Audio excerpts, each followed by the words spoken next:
what's up again sa inyo mga idol, and welcome back po sa ating channel. And today's video mga idols, pag-uusapan naman natin yung pagpapagawa ng goat house. Kung ano po ba yung mga gabay sa pagpapagawa ng goat house na sa ganon hindi tayo magkamali at nang sa ganon mas matibay po yung mapagawa natin mga idol. Then ipapakita ko rin sa inyo mga idol yung ating kambing na nagtae na napagaling natin. Then ngayon naman kasakit po siya mga idol. So ayaw niyang kumain 2 days na, kaya gagawa na po agad natin yung action mga idol. Samahan niyo ako, let's go!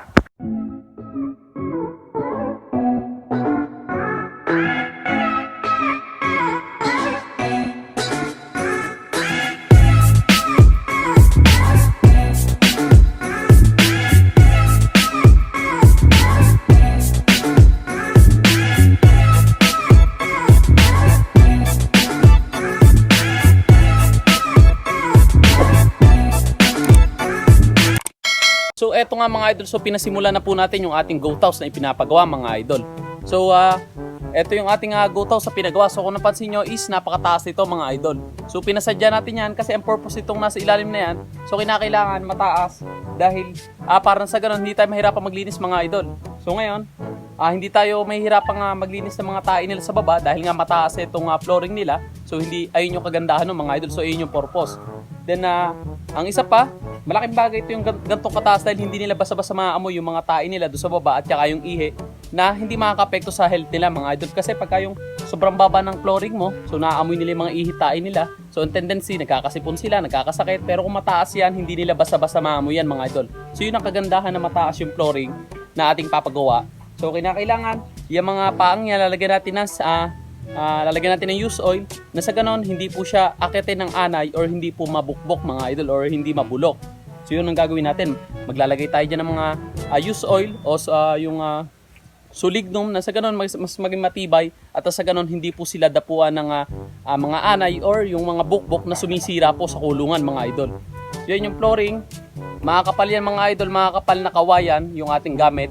So taga sa panahon yan kaya hindi rin niya naanayin mga idol. So yan, medyo mataas yan mga idol. So yan, kung napansin nyo. So ngayon, magkakaroon tayo ng pinto doon sa likod.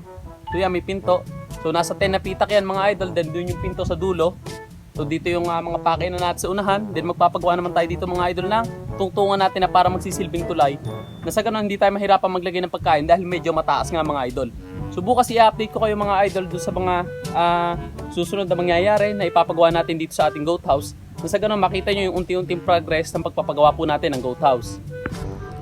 So eto nga mga idol, so pinasisimulan na po natin itong goat house po na ating ipapagawa. So yan po is may capacity lang mga idol na nasa 10 na pitak mga idol yung ating ipapagawa. Then sa likod, mapapansin nyo sa likod niyan, pagka medyo natapos na papakita ko sa inyo yung magiging daan niyan sa likod, na doon po yung magiging magsisilbing pinto nila at pwede rin po maglaro doon yung mga magiging bisiro nila mga idol.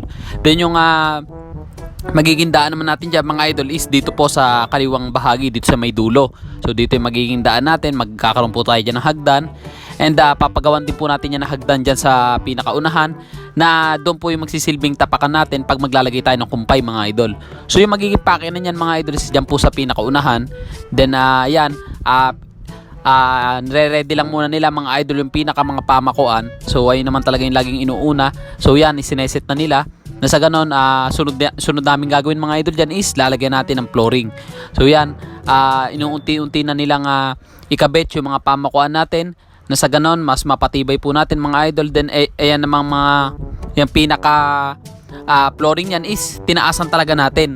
Na sa ganon, yung tae sa ilalim is mabilis nating malilinis mga idol. So yan, kung napansin nyo naman, medyo mataas talaga itong ating flooring. So yun naman yung kagandahan dahil nga nakakapasok pa din kahit paano yung hangin sa ilalim at maganda po yung ventilation ng ating kulungan mga idol.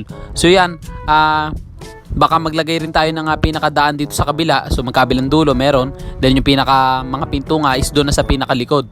So yung ating mga kawayan is naka-ready na. So nung mga nakarang araw nga is nagpapatisis tayo na sa ganon, kabit na lang ng kabit, pako na lang ng pako at hindi na tayo mahihirapan. So yeah, pinapakabit na natin unti-unti yung flooring. Then nasusunod natin dyan yung mga haligi. So yung gagawin natin division is walang butas, na sa ganon hindi sila nag-aaway-away at lagi silang komportable sa kulungan nila. Dahil once na may nakikita yung kambing na katabi niya na hindi niya kilala, doon po yan magsisimula na mag-away o suwagin yung pinaka-division, kaya po nasisira yung ating kulungan. So ang gagawin natin, wala masyadong butas yung pinaka-division, na sa ganon hindi sila mag-away-away at nang sa ganon lagi silang kalmado sa kulungan nila, lagi silang hindi naiistorbo. So pagkatapos na silang kumain, hihiga na lang sila at wala na silang makikitang katabi nila mga idol. Kasi kalimitan pagka ang ginawa natin na division is yung kita nila, yung mga kasama nila o katabi nila, ang nangyayari mga idol is nag-aaway sila at hindi sila mapakalay dahil nga pagka itinabi natin yung kambing na hindi nila kilala, is ang tendency niya mag-aaway sila na mag-aaway. Kaya ang gagawin natin sa division nito is mga kawain lahat, wala masyadong butas na sa ganun hindi nila makita yung isa't isa, na sa ganun hindi sila nag-aaway.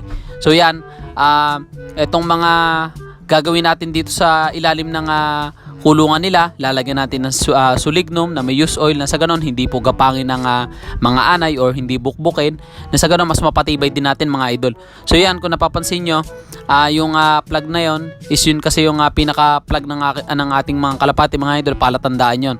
So ang mangyayari dito sa ating kulungan bukas, itutuloy-tuloy natin yung pinaka mga flooring nito, na sa ganon pag natapos natin yung flooring ay kakabit naman natin yung mga halige, then lalagyan natin ng pakinan sa unahan, then magkakaroon tayo ng tulay dito sa pinakaunahan mga idol na magsisilbing akyatan natin pag magbibigay tayo ng kumpay mga idol. A few moments later. So, mga idol, so eto nga po palang pinapagawa natin is low cost na goat house lang, kung saan hindi tayo magagastusan na sobrang laki mga idol. Kasi nga gawa lang siya sa kawain, gawa lang siya sa kahoy mga idol. So magaganda naman yung kawain natin dahil nga medyo makakapal at taga po sa panahon. So ang ibig sabihin hindi po sila mabubulok or mabubukbok or maaanay mga idol. So yun yung kagandahan, nakukuha tayo ng kawain na taga sa panahon at syempre makakapal yung paggagawa natin, na sa ganon yung flooring hindi basta-basta bumibigay at hindi po nasisilat or naiipit yung paa ng kambing natin. So minsan minalusot pagka malambot yung kawayan. So yun yung kagandahan na pagkuha natin na makakapal yung kawayan at taga sa panahon mga idol. A few moments later. So eto naman mga idol, so eto yung kambing natin na ginamot natin na nagtatae. So hindi natin namalayan na meron pala siyang kasamang sakit. So hindi lang pagtatae yung ating ginamot nung una. So yung pala nagtatae na rin siya, meron na rin siyang trangkaso o lagnat. Kaya yan, nag-a-apply tayo nitong B-complex. Sa ganun mas mapalakas natin itong kambing na to mga idol. Then ito naman mga idol, so pino-4 speed na natin siya dahil nga ayaw niya pong kumain, magto 2 days na hindi siya nakakain. So galing din siya sa pagtatae kaya medyo lambot siya at mahina. So ang kinakailangan natin gawin, i-4 speed na natin, tulungan na natin yung kambing natin na sa ganun kahit papaano magkaroon ng laman yung tiyan niya. So yan, kahit medyo hirap tayo is gagawa natin ng paraan na sa ganun kahit papaano magkaroon ng laman yung kanyang tiyan, kasi nga binibigyan din natin siya ng gamot. So mas maganda kung merong laman yung tiyan niya.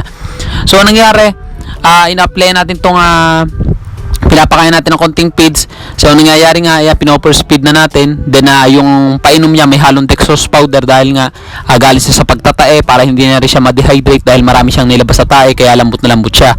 So yung tendency magkakalagnat nga siya at hindi siya gaganahan kumain. So ang ginagawa nga natin, ito pinapakain natin ng feeds na konti, tapos mamaya bibigyan natin ng painom na dextrose powder na hinalo natin sa tubig mga idol, na sa ganun makatulong yun para mas mapalakas siya, mas makakuha siya ng lakas sa mga binibigay natin dahil may halo yung electrolytes at dextrose powder na nakakatulong para makarecover siya ng mabilis mga idol. Dahil nga ang nangyayari pagka binibigyan natin siya ng pagkain na ganito pa 4 speed, tapos susupahan natin ng tubig na may dextrose powder, ang nangyayari pagka binigyan na natin siya ng ganon, after niya makainom ng tubig nga, so saka pa lang siya nagkakaroon ng panlasa, so saka pa lang siya kakain ng konti, tapos mamaya hihiga na naman. So feeling ko talaga may lagnat tong kasama. So kung napagaling na natin yung pagtatai niya, yung pala naman is meron pa naiwang lagnat, so meron pa siyang isang sakit. So yun po yung ginagawa natin mga idol. So ang ginagawa nga natin, nagbibigay muna tayo ng B-complex na sa ganun maiwasan natin na mag-apply ng antibiotic. So pwede naman tayo magbigay ng Amox LA na antibiotic, kaya lang medyo mahirap. Pero safe naman yun sa buntis mga idol dahil buntis ito ng halos 2 months. Kaya ang ginagawa nga natin is nagbibigay muna tayo ng mga bagay o mga gamot na pwede nating ibigay para mapalakas siya, na sa ganun hindi na tayo mag-a-apply muna ng mga antibiotic. So pag halimbawa kinabukasan wala pa ring pagbabago, saka lang tayo magbibigay ng antibiotic mga idol, dahil na sa ganun para masagip na rin natin tong kambing natin at para sa ganun maiwasan tayo mamatayan. Pero ito naman is mukhang malakas, so kinakailangan nga lang niya ng kinakailangan niya ng aruga, kinakailangan niya ng tulungan natin siya na sa ganun maiwasan po tayo mamatay ng kambing at sa ganun mapalakas natin siya at mapabilis po yung pagre-recover niya mga idol. So yan nga mga idol, so kinakailangan lang talaga natin na mapakain to kahit konting feeds lang, nasa ganon magkalaman nga yung tiyan niya, at nasa ganon mas mapabilis po natin siya mapagaling mga idol. So yung ginagawa nga natin is ginagawa natin to umaga't hapon, nasa ganon yung kambing hindi siya ma-dehydrate kasi nga yung pagtatae niya kasi is marami siya nilalabas, kaya nga ang ginagawa natin, nagbibigay tayo ng dextrose powder na pa oral drench, pasupa, na sa ganon kahit papaano hindi siya ma-dehydrate mga idol. A few moments later. So yun lang muna mga idol para sa araw na to. Huwag niyong kakalimutan na mag-like, mag-subscribe at i-hit nyo na rin yung bell button para updated po kayo once mag-upload tayo. So maraming salamat po sa inyo lahat and God bless.